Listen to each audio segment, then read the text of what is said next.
Hello, welcome to the Joe Cortez Show here in Las Vegas, Nevada, entertainment and boxing capital of the world, and that's precisely what we're going to be talking about today, boxing and entertainment. With our co-host here, Shelly Stevens.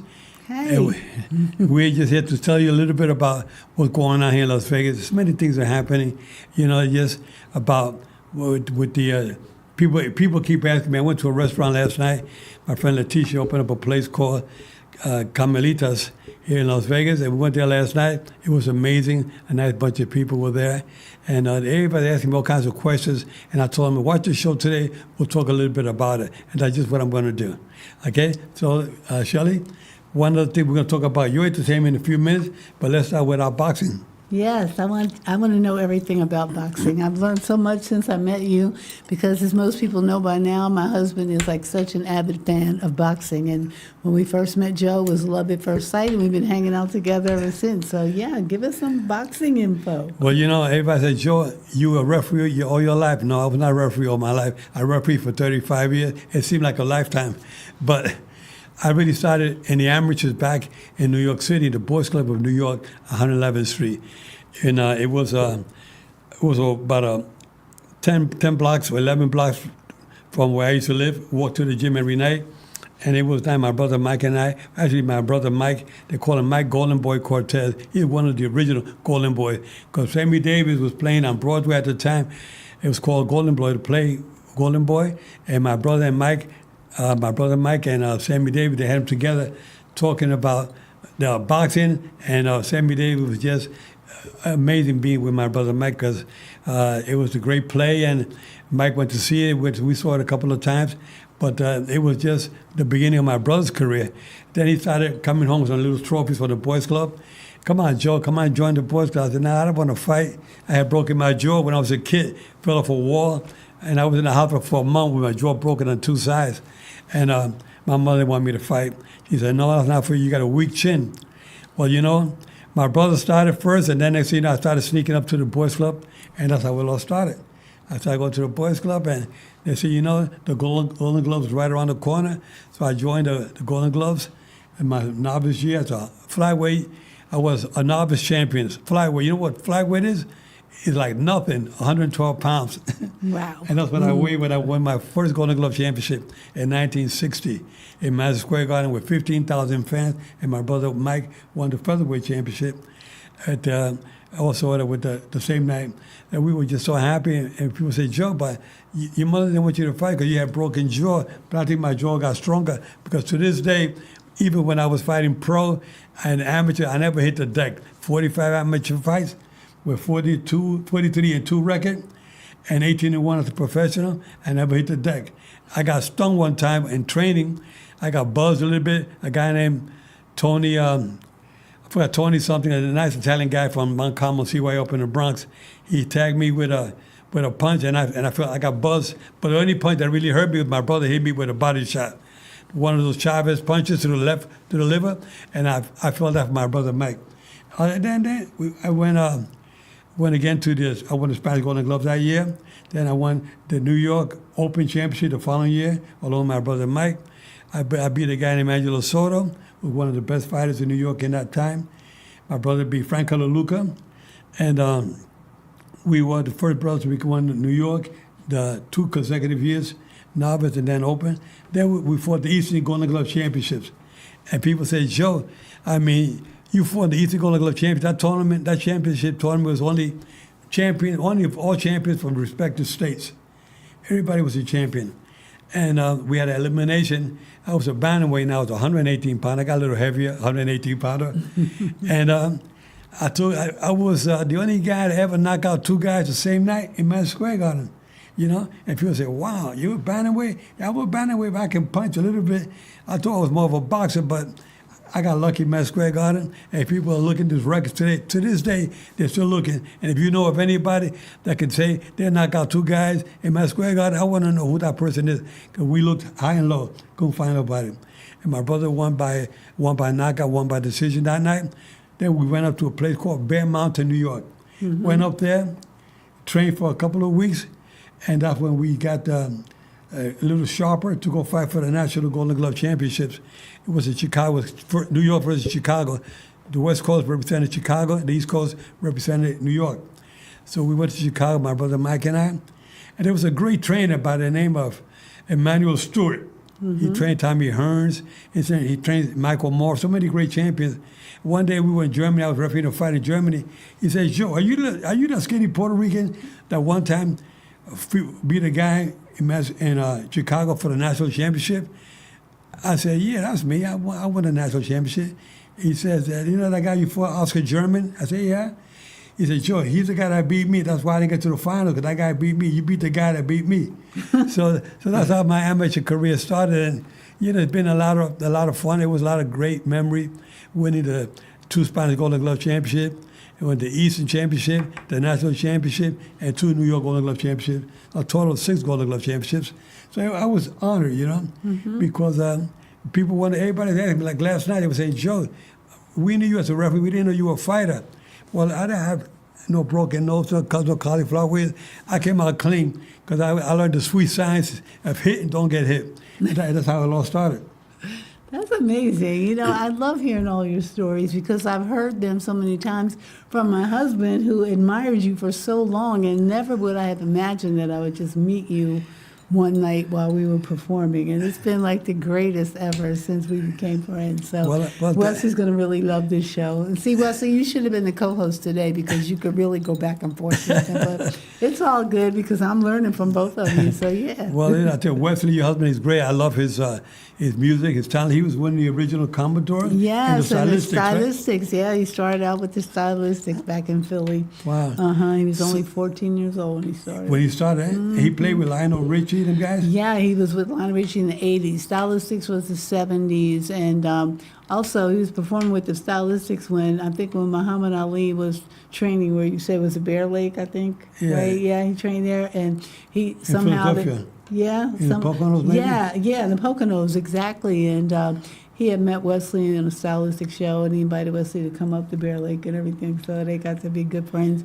Then it was a weird story because I actually met Muhammad Ali, too, when I was a flight attendant with Pan Am before I started, my singing career. Wow, that's amazing. So it's funny how we had that in common. Yeah, so now you guys were entertained. You became a singer. You and your husband became a duet. Yeah, and you started performing. Yeah, it was really crazy how it happened too, because I was originally from Philadelphia, and I used to do Broadway musicals, and I was born in New Jersey, so I'd only get to see New Jersey, Philadelphia, New York, the whole tri-state area. That was like my whole playing field there. And one day I just decided, I said, I want to see the world. I don't want to just see these 3 states, And I'm like, how can I do this for free? Okay, I'll be a flight attendant. And then I started flying with Pan Am. Wow. I was a flight attendant for How a while. many years were you a flight attendant? 6 years. 6 years. 6 years, and I absolutely loved it. And I thought I would be doing that forever. And that was with Pan Am Airlines, if I'm not mistaken? Yeah, Pan Am, back in the day when people... You had your little hat on? Yes, I had the little hat, yes. What do they call it, bonnet? It was like a pillbox hat. Our outfits were designed by a designer that was very popular back then, Miss Edith Head from L.A. So if you're old school, you remember all those shows like Dallas and, all those Hollywood shows. She designed all the costumes, and she designed our uniforms. Amazing. So we were proud to wear it. When I see you guys perform now, Wesley comes out all decked out with his cowboy hat, with his sideburns, and he got the old look of the 70s. Yeah, and he was one of the great Commodores and stylistics. Yeah, absolutely. Wesley, my man, Wesley Stevens. Okay. So now you're performing where these days? We're actually performing here in Vegas. Every Saturday night we're at a restaurant called Lola's in Summerlin. It's like right down the street from our house. We've been knowing her for years. And whenever we're not on tour or traveling the world, we always come back to Lola's, you know. And we'll be there this Saturday night, as a matter of fact, from 6 to 10. And most often, we've done cruise ships for about 23 years. So that's amazing. Yeah, and then when COVID hit, the cruise ship industry kind of went down for a minute, and that's when we decided to come home to Vegas and start working around town here. So we've been performing in different areas in Vegas, doing little things here and there. Well, I want to say to our viewers out there, I want you to hit the like, subscribe, and share. I mean, the shows, we want the show, I want everybody to watch this show because these shows are not around every day.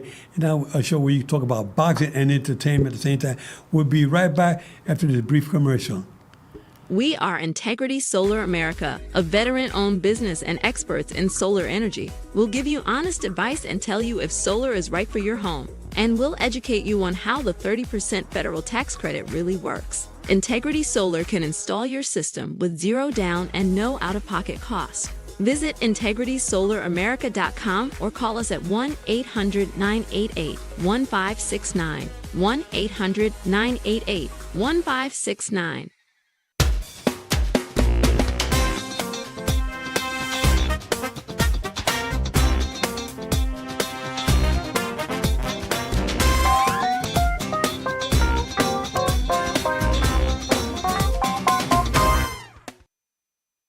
Joe Cortez with the 1-2 punch, Shelly and Joe. Here talk about a little bit more about entertainment and boxing.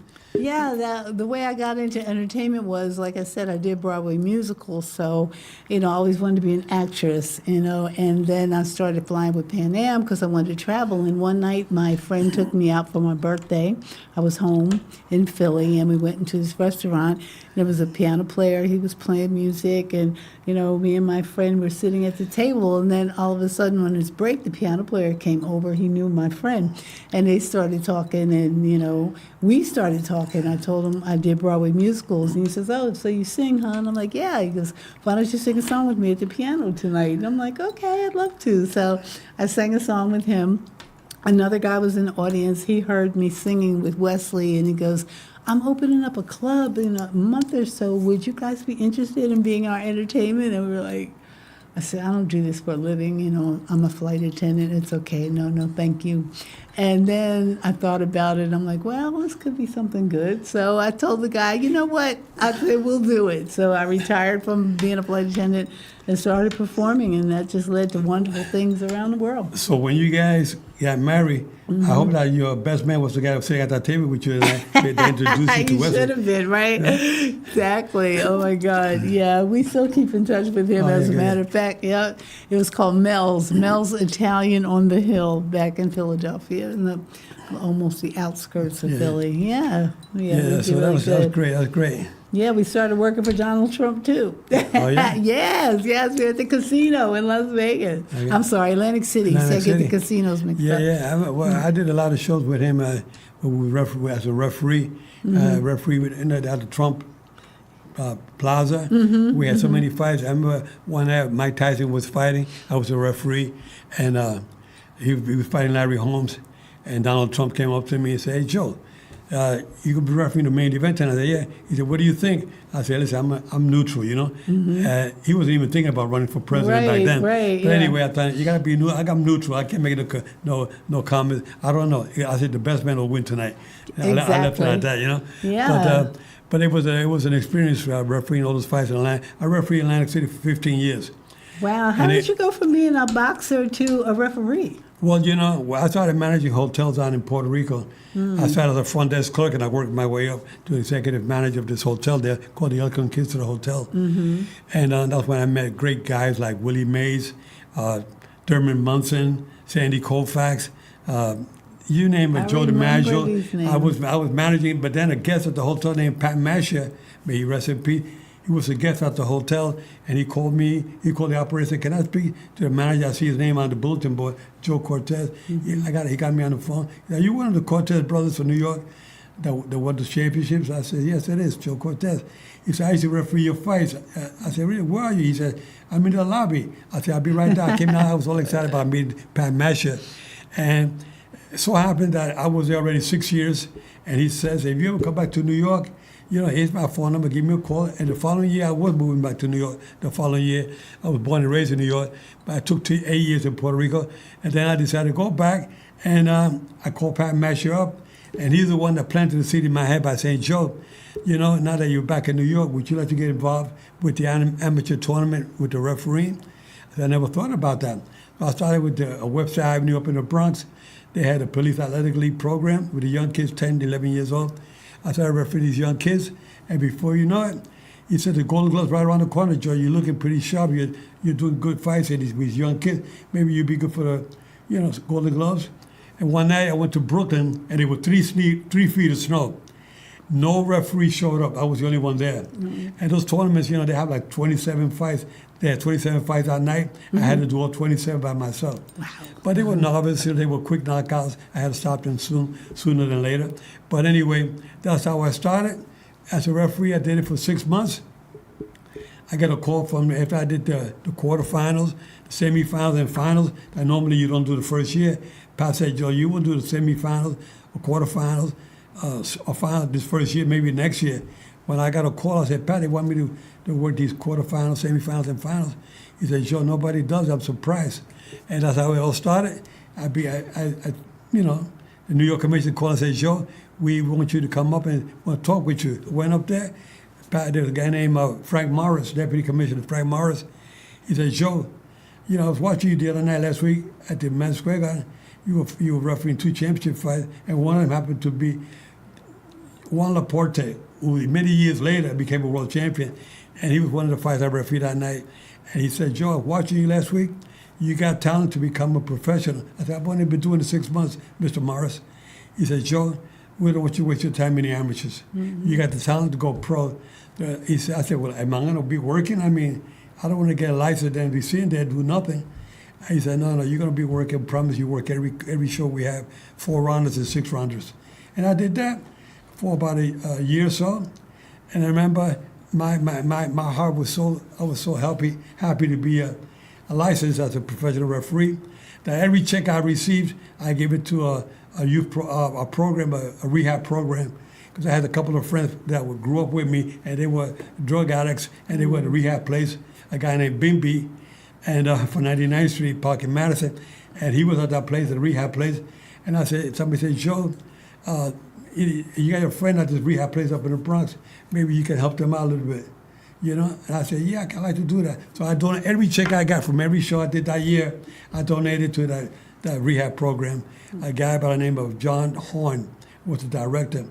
I don't know if he's still alive or if he's watching the show. Please reach out to me, buddy, because it was really an honor to be able to give back to the community, which I still do these days. You still do. I was going to say that. That's how it all happened, and I became a professional, and I did that for 35 years. Oh, that's amazing. You're the most generous person I know. You're still doing the same thing.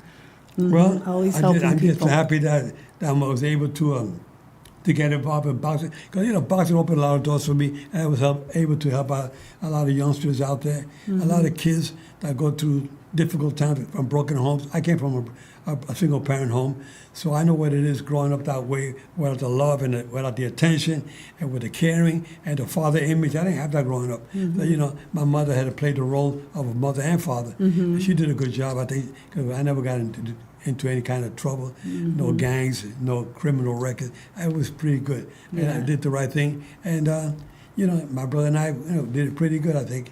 And I was pretty successful. And what I do now is pay forward to individuals out there, and you viewers out there watching. I hope you're getting a little lecture, a little lesson from me of what I've gone through. I want you guys to do the same. Pay it forward, because it's not every day that you're going to go out there and life is going to be easy. It's not easy sometimes. Sometimes it's difficult, but you got to find somebody to help and get you on the right track. And I was able to find somebody. I found somebody by the name of Gaspar Indian Ortega, who was a professional fighter. He moved to my neighborhood, and he also was not like a world champion, even though he fought Emma Griffith for the title. Mm-hmm. But that's how it all started. Boxing has been good to me, and I was paid forward to give good advice to individuals out there. If you need a speaker, somebody to talk to your kids, to the young kids, or to talk to the seniors, I love doing that as well. So I hope you guys can do the same. Follow my footsteps, and you see you'll be happy in the long run. Yeah, my husband and I, we like to perform at the senior centers around Las Vegas. We've been doing that for a while as well, because when we first got together, we started off with cruise ships. So, we traveled the world, and now we're performing here in Vegas, so it's great. Yeah. We're going to go into another brief commercial, but first we want to just tell... Make sure you like, share, and subscribe, and hit the notification button, okay? Okay, we'll see you in a bit, right after the commercial. Are you interested in solar energy but concerned that it won't work for you? Your roof needs repairs. You might want to move. Your electricity bill isn't that high, or you're just not sure if you would qualify for incentives. Integrity Solar America is a veteran-owned business and your trusted source for solar. We'll educate you on solar with straight answers about the 30% federal tax credit and installation costs. Visit integritysolar.america.com or call us at 1-800-998-1569.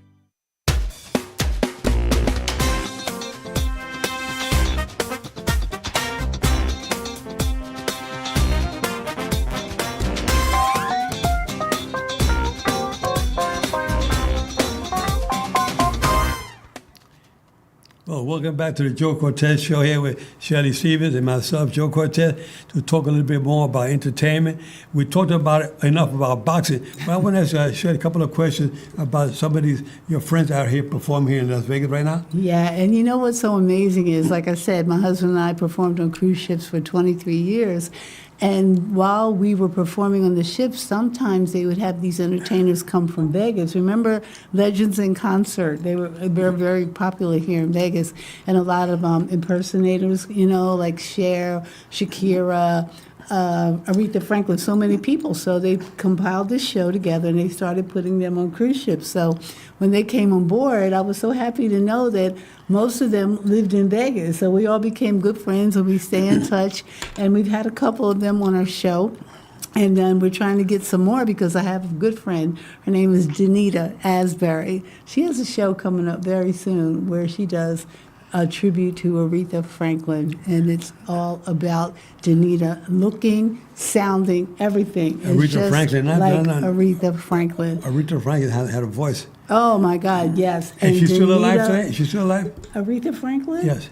I think so. I'm really not sure because I spend most of my time on cruise ships. I don't know who's dead or alive anymore. So that's a good question. I don't know. Why don't they subscribe and let us know? Exactly. Tag it under the show, and please let us know, okay? That will let you know because she was one of the greatest singers of all time. Yeah, I've been so out of touch with everything, between entertaining on cruise ships. I miss a lot of things that's going on in the States, But when COVID hit, and then we were all forced to come home for a while because ships weren't as safe then. So we've just been performing in the area. And then last month we did a new contract on Viking Cruise Lines, which is a cruise ship right here in the United States, and we'd never done that before. That was up and down to Mississippi, right? Yeah, and it was How to was Memphis. How was that? I was fabulous because I went to Memphis and Nashville and St. Louis and all these places that I'd never been to or even thought about going to, because we've traveled around the world so much between flying with Pan Am and performing on ships in Asia and Europe, and so it was really nice to be at home in the States on a cruise ship. It was beautiful. So we're going back out again in October. No, your husband Wesley's. I know he's out there watching this show. Wesley, yeah, he's remember working Wesley? on something special. You're working on something special. You got something coming up now. Oh, What's coming up yes, now? we do. I'm not going to tell you yet because he's getting together and it's going to be a big surprise. Yeah, but we're going to have some band members joining us and some background singers and we're going to make a big announcement. Yeah, it's going to be music that combines. We're just going to call it good music for now. I'm not even going to tell you what it is. Oh, okay. It's a big surprise. But everybody's been waiting for it. A lot of people know that we've been planning this for a long time, but between traveling and everything, it's been hard. But now that we're here for a while, I think we're going to get it done this year. That'd be great. It's good to hear that you guys are still very active. After so many years performing, you're still active. You have your voice. You have a great voice, so does Wesley. Oh, thank you guys you. really have the talent that's needed. You viewers out there watching, you need somebody to entertain for you, whether it's a private party, at a big convention, or a nightclub, or restaurant, anything. They're here in Las Vegas. They're good. Believe me, I've seen them many times, and they really perform. They're the 1-2 punch. You got Shelly and Wesley, eh? We appreciate that. We appreciate every gig that we get here in Vegas because Vegas and the East Coast is so different, and cruise ships, they're so different because when we're performing back on the East Coast, as you know, in New York, it's like we come and we perform in a place, and here in Vegas, they want you to perform, they're like, well, do you have a following? I'm like, what does that even mean? You know, aren't you a restaurant? Or, you know, a club? Don't you have your own following? We're the entertainment, and we get paid by you, same as cruise ships. But here in Vegas, it's like, well, we want you to have so many people to come and watch you perform. We're like, no, that's your job. So that's why most of the entertainers here from cruise ships, we all stick together. Yeah, but let me tell you one thing, you know, once they hear your voice and they know a little bit about you, everybody comes to the restaurant. So if you have a it's just restaurant, true. if you have a restaurant that really like a opening up, you say, you know what? Take a look at the Twice as Nice. Yes. Wesley and Shelly. I mean, you check them out and you say, wow, I think they'd be good for our restaurant. I mean, it'll draw more people there for sure. Yeah. And once you got it, once they see you guys perform, they want to keep coming every week. Yeah. You know, which is what's so important in this business. It is true, and that's how we got a couple gigs at the German American Club. We perform there on the second Tuesday of every month, and we do a Motown and More show there. So yeah, we're starting to pick up more and more. Yeah, I like to see you on the billboards on the Strip in Yes, Las Vegas. that would be nice. Get you a nice residency Yeah. in Las Vegas at one of the hotels. That's the goal. You know, that's the goal, right? Yeah. It can happen. Why not? I believe in miracles. Oh, Why yeah. not? Yeah, we have so many friends here that we've met through music and on cruise ships, and we're all going to put something together, something special coming up. But I'm not going to tell you just yet. I've seen you guys perform to audience like on the ships, and where you perform before hundreds of people there watching you guys perform. Oh, yeah. It's unbelievable. Yeah. They love it. They want to see you guys come back because a lot of your Motown music you don't get every day. Yes. Not everybody plays. Exactly, and that's what I tell people when they say, well, do you have a following? Yes, we have a following, but it's an international following. Our fans are in Australia, they're in Europe, they're in Asia. You know, they don't live here because we've been on cruise ships for most of our career together. Yeah, but I hope they're watching on these shows on the YouTube channel. The Yeah. YouTube channel gives you a lot of exposure, and we have a lot of individuals all over the world that always contact me. I mean, I get calls or I get emails from people every week asking me to do something with them, get involved or whatever. Do with boxing or just be the speaker, or hanging out with the youngsters out there, or do something with the seniors. It never stops. It keeps going. I'm sure that's what's happening with you guys. Yeah, it never exactly. stops. You know, but I think that your music, here performing at Lolo's every Saturday night is good.